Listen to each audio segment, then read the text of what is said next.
Бұл белгі Махамбет ауданы Алға ауылының маңындағы Ақсай мешіт деген жерге қойылған. Кезінде мешіт болған.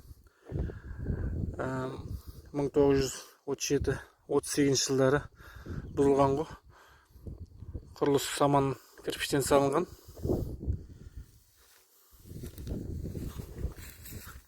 Соның құрметіне мешіттің орнына осындай белгі орнатқан. Ақсай мешіт деп аталады. 19 ғасырда Беріш Құлкеш Жанбасарлы Бейсенғали қажы салдырған дейді. 20 ғасырдың 1930-38 жылдары зұлмат құрбаны Дүйсекенұлы оңдағанның мешіті болып аталған. Бағыты құбылаға дәл қаратылған екен. Айналасында қоршаудың іздері байқалады. Қоршау болған екен. Алға ауылы мына жерде көрініп тұр.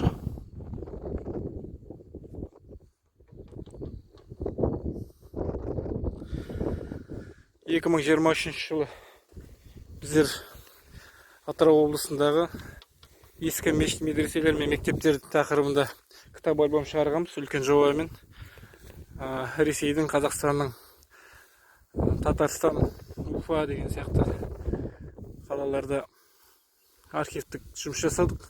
Көптеген мешіт медреселердің орындары табылды. Сол кітапқа бұл мешіттің орнында ақпаратымен енгізген болатынбыз.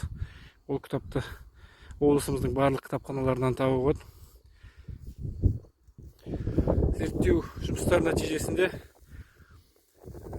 150-ге жуық Атырау жерінің өзінен 150-ге жуық ескі мешіттердің, медреселердің орындарын табылғанын айтып кету керек.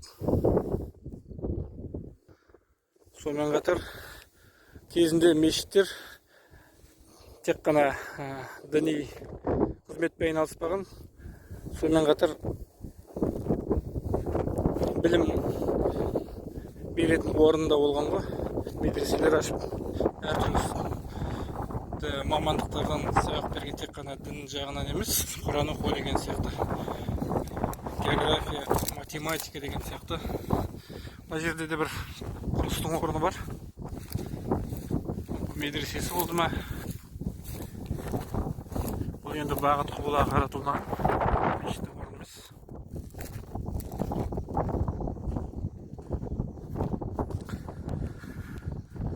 Атырау Индер тас жолына жақын жерде